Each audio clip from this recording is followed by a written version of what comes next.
মাস আগে শরীর কী সংকেত দেয়? গরুর পুরাণে কি বর্ণনা করা আছে? জন্ম যেমন সত্য, মৃত্যুও ঠিক তেমনি এক অনিবার্য সত্যতা, বাস্তবতা। কিন্তু আমরা কি জানি মৃত্যু হঠাৎ করে আসে না? প্রকৃতি আমাদের আগে থেকেই সংকেত দিতে শুরু করে। ঠিক যেমন সূর্যাস্তের আগে আকাশ লাল হয়ে যায়, তেমনি প্রাণবায়ু শরীর ত্যাগ করার আগেই শুরু হয় রহস্যময় প্রস্তুতি। সনাতন ধর্মের মহত্তম গ্রন্থ গরুর পুরাণে ভগবান শ্রীকৃষ্ণ বলেছেন গরুর দেবকে, তিনি বলেছিলেন গোপন কথা। আধ্যাত্মিক দর্শনে বলেছেন মৃত্যুর প্রায় 6 মাস আগে থেকেই আমাদের সূক্ষ্ম শরীর ও স্থূল শরীরের মধ্যে বিচ্ছেদ প্রক্রিয়া শুরু হয়ে যায়।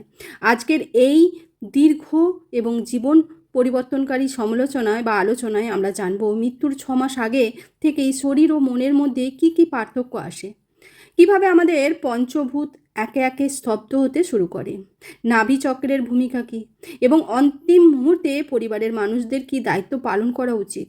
ভিডিওটি শেষ পর্যন্ত দেখুন, কারণ এই জ্ঞান আপনাকে মৃত্যু ভয় থেকে মুক্তি লাভ করতে পারে, জীবনের আসল অর্থ বোঝাতে সাহায্য করবে। গরুর পুরাণ অনুযায়ী মৃত্যুর প্রায় 6 মাস আগে থেকেই মানুষের ইন্দ্রগুলো তাদের তেজ হারাতে শুরু করে। প্রতিফলন ও ছায়া, শাস্ত্র বলেছে যখন অন্তিম সময় ঘনিয়ে আসে তখন মানুষ জল, তেল বা আয়নায় নিজের ছায়া বা প্রতিফলন দেখতে পায় না। অনেক সময় সে তার প্রতিচ্ছবিতে নিজের মাথা দেখতে পায় না। এটি কোনো অলৌকিক ঘটনা নয়, বরং আমাদের অরা বা জ্যোতির্বলয় যখন শরীর ছাড়তে শুরু করে তখন আলোয় প্রতিফলন ক্ষমতা কমে যায়। আকাশের রং, গরুর দেবকে বিষ্ণু বলেছেন, হে গরুর, অন্তিম সময়ে জীবনের দৃষ্টি বদলে যায়। মানুষটি তখন চাঁদের চারিপাশে কালো দাগ দেখতে পায়। সে দিনের বেলাতেও তারা দেখতে শুরু করে। নীল আকাশ তাকে ধোঁয়াটে বা রক্তাভ মনে হয়। স্বাদ ও গন্ধ, এই সময় মানুষটি তার আগের মতো সুগন্ধ বা স্বাদ অনুভব করতে পারে না।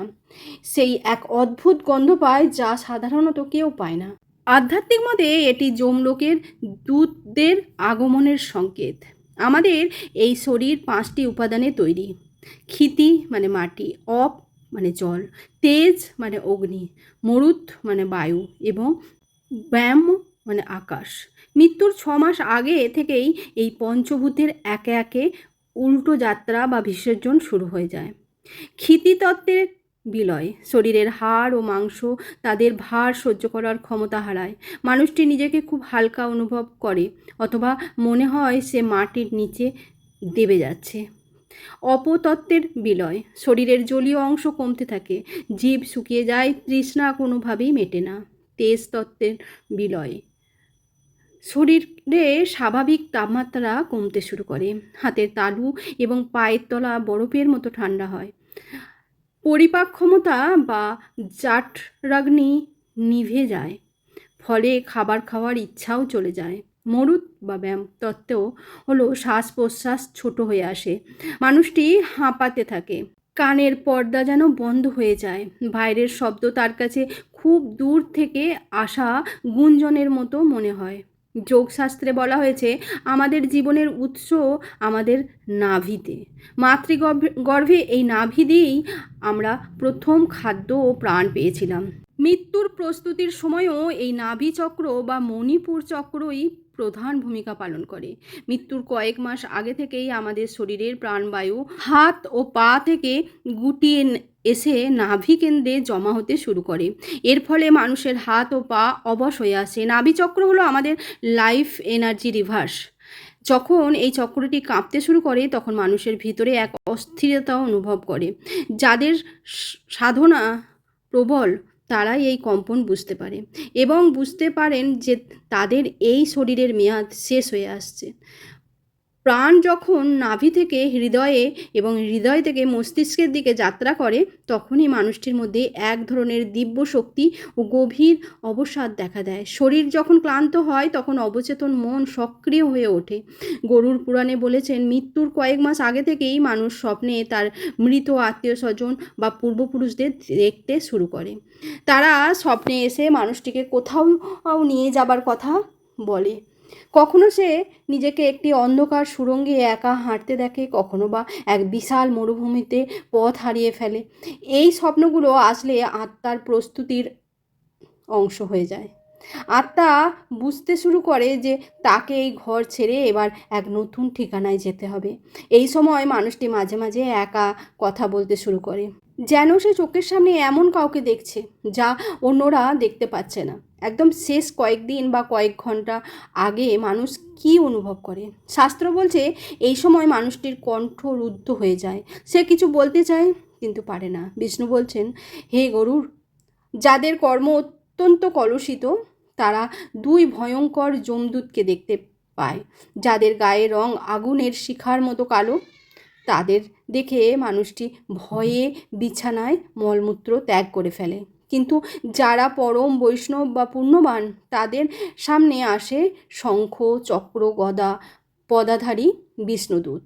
তাদের মুখমণ্ডল থেকে এক অপূর্ব স্বর্গীয় সুখ বের হয়।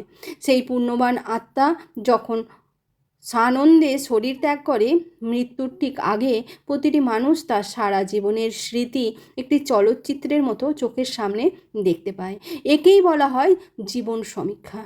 অনেক সময় আমরা প্রিয়জনদের মৃত্যু দেখে হাহাকার করি, কিন্তু গরুর পুরাণ বা আধ্যাত্মিক দর্শন বলেছেন কান্নাকাটি বা বিলাপ সেই আত্মার যাত্রাকে আরও কঠিন করে তোলে।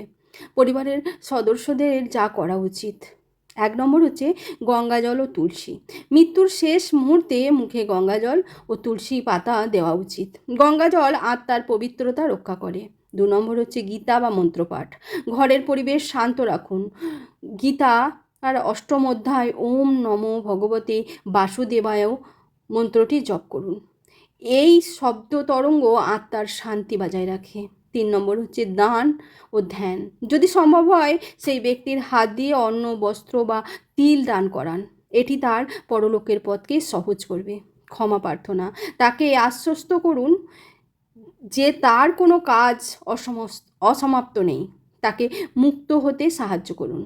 মনে রাখবেন, আসক্তিই আত্মার সবচেয়ে বড় বন্ধন। বন্ধুরা, মৃত্যু কোনো শেষ নয়, এটি কেবল একটি জীর্ণ বস্ত্র ত্যাগ করার মতো ঘটনা। গরুর পুরাণের এই লক্ষণগুলো আমাদের ভয় দেখানোর জন্য নয়, বরং সতর্ক করার জন্য। আমরা যাতে আমাদের জীবনের প্রতিটা মুহূর্তই সচেতনভাবে কাটাতে পারি, পরোপকার করতে পারি এবং ঈশ্বরের নাম জপ করতে পারি। মৃত্যুর পদধ্বনি যখন 6 মাস আগে থেকেই বাজতে শুরু করে, তখন যেন আমাদের মনে কোনো খেদ না থাকে। আমরা যেন সানন্দে বলতে পারি, হে প্রভু, তোমার দেওয়া এই যাত্রা আমি সুন্দরভাবে পূর্ণ করেছি। দীর্ঘ আলোচনাটি কি আপনার জীবনের দৃষ্টিভঙ্গি বদলে দিল? মৃত্যুকে রহস্যময় গুণগুলো সম্পর্কে আপনার মতামত কি? কমেন্টে আমাদের জানান। আর ভিডিওটা যদি ভালো লাগে লাইক দিন এবং আপনার প্রিয়জনদের সঙ্গে শেয়ার করবেন। যাদের আপনি ভালোবাসেন, সাবস্ক্রাইব করে আমাদের এই পরিবারের সদস্য হয়ে উঠুন। আমি আপনাদের কাছে চিরকৃতজ্ঞ থাকব। ভালো থাকুন, কৃষ্ণ নামে মগ্ন থাকুন। জয় শ্রীকৃষ্ণের জয়, জয় রাধারানীর জয়।